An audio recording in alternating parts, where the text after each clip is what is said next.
Hi, everyone. I'm very happy to be back here, and because I really believe in going back to places, no? And it's better when the place shifts its axis and happens in another place, no? So I like the idea that tilting axis moves and let us know each other better. But especially for those that are a bit outsiders like me and many others that are here, I think it opens up a window to the Caribbean, or many windows to the Caribbean. No? I'm going to talk about, or do 2 mini presentations of 5 minutes each, so let me know when I finish and then we'll go. I move with this. So the first I'm going to talk about the Davidoff Art Initiative. I'm part of the council, so it's a project that it's supported by the Davidoff cigarettes, which basically does 3 different things. One supports residencies of artists in the Caribbean, outside the Caribbean.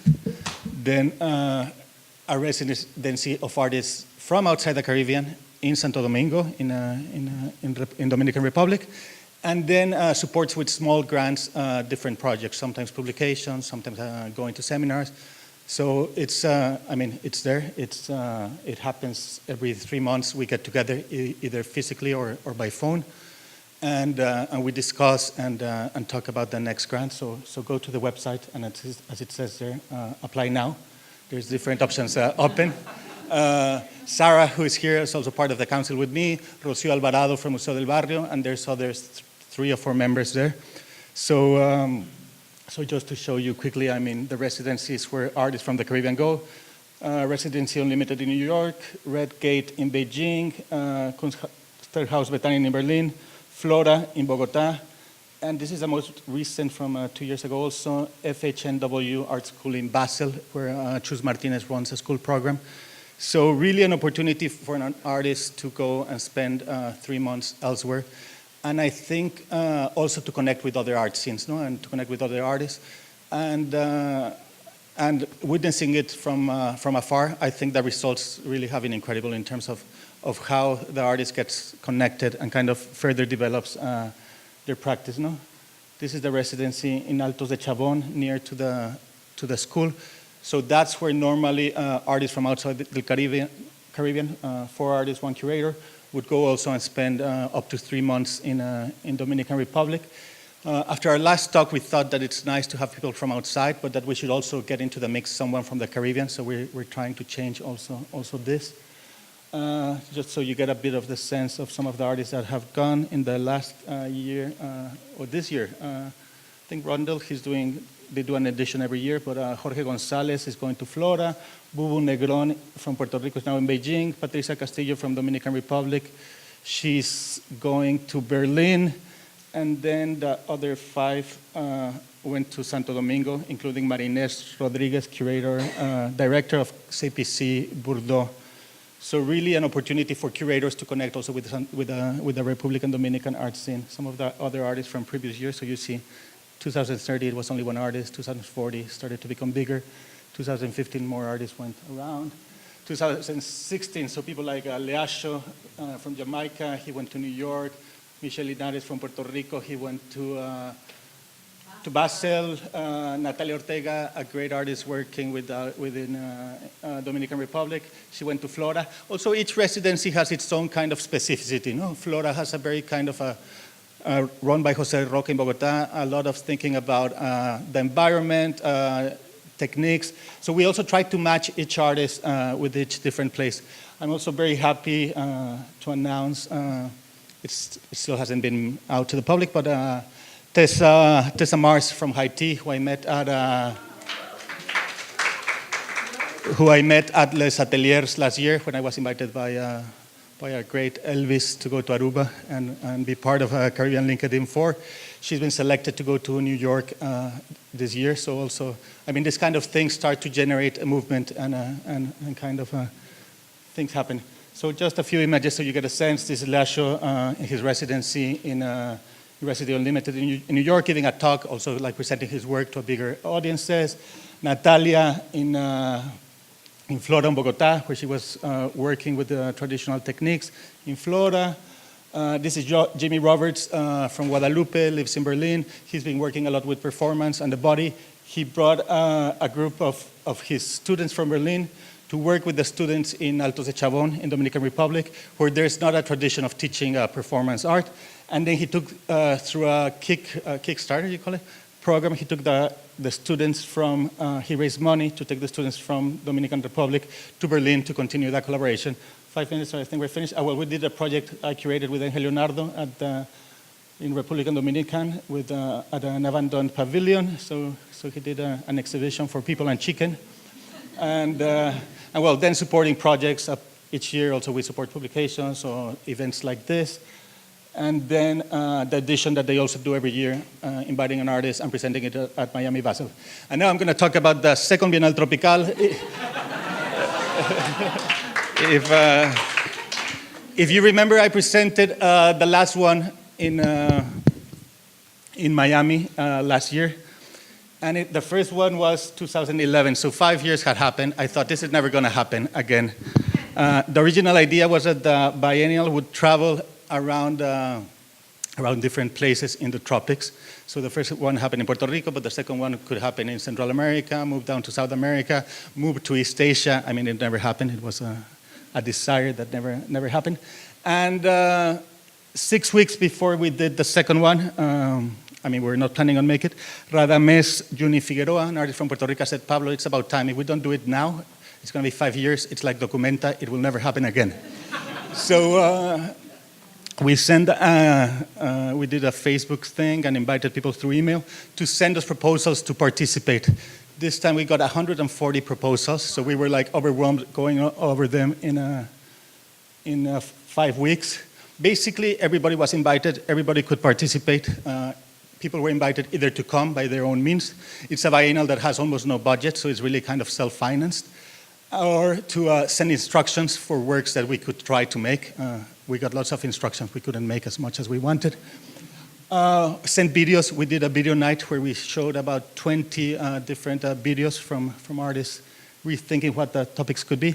And the original idea is that it's a biennial that could fit almost in a box or in a van. This is actually not a truck, but it gives an idea that, I mean, you could take it to the place.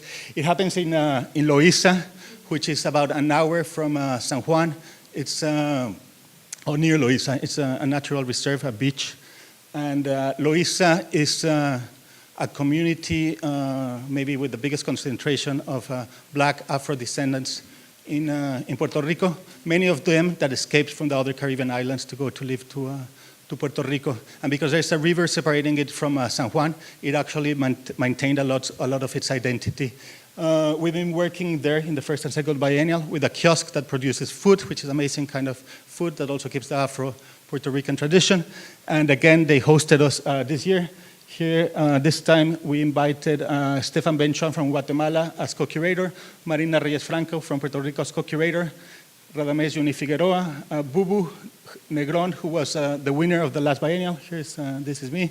And this is Celia Sanchez, who was one of the artists that we honored in this occasion.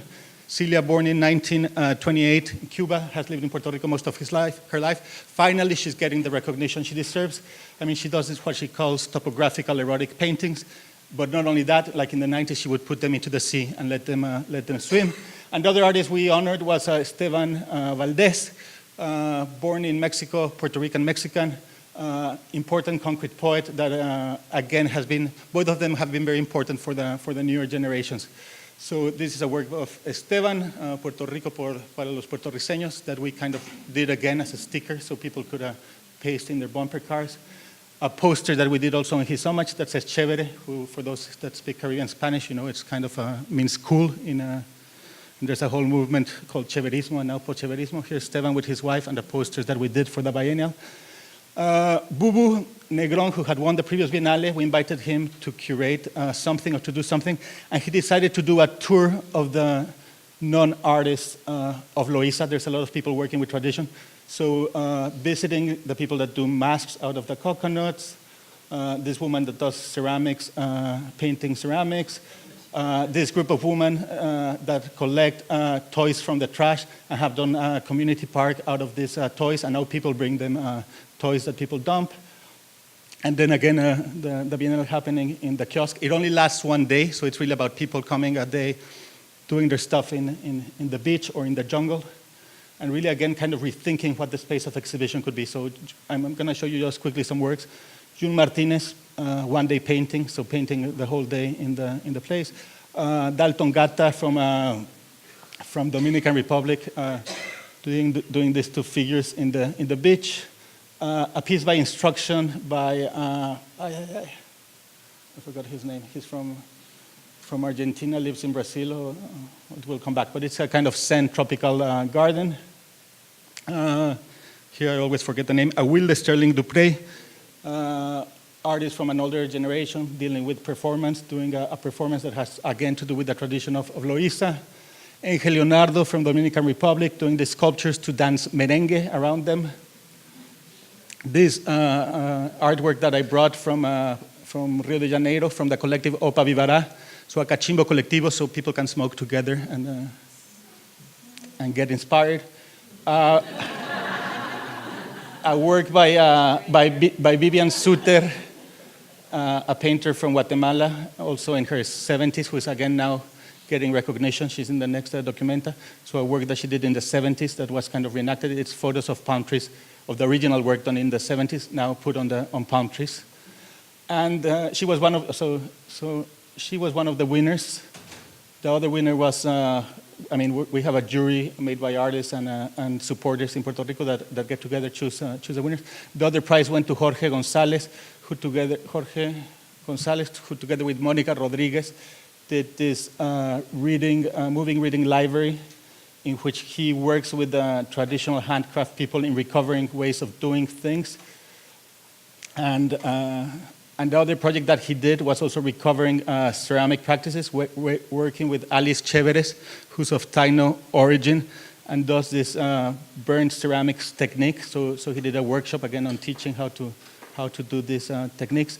As part of his award, and thanks to Davidoff, we could invite him now to the Venice Biennial, where he again set up the reading room. And all the books in the reading room are different. It's a collection of Caribbean books that him and Monica are doing together. And then the grand prize, the Golden Pineapple, went to Daniel Lind Ramos, an artist from Loíza, so really from the village, born 1953. He did have artist training, but although he's known in Puerto Rico, he's always been a kind of figure, kind of on the side. And he was, the first one that he arrived at 6 o'clock in the morning, starting building his totemic sculpture, which in a way kind of recovers, in his own words, certain kind of Afro-Puerto Rican kind of almost totemic religious objects, which acquires a presence or reacquires a new presence in this new setting. So the jury together decided that he won the Golden Pineapple Award, which is a pineapple sprayed with gold. And finally, this was a piece by instruction by Amalia Pica, who asked us at sunset to wave at her in Buenos Aires, where she was, and she was waving back to us. So with this, we finished. There's the two books that Davidoff has been publishing regarding the experiences of the residencies. Under the Sun, from the past, from the residencies from 2 years ago, and this one's from the residency of last year. There's about 20 copies of each. They'll be outside at the book fair. They're free, so don't fight for them. I hope one each, or we'll find ways. If not, if somebody is really interesting, we can also get you PDFs. So thank you very much.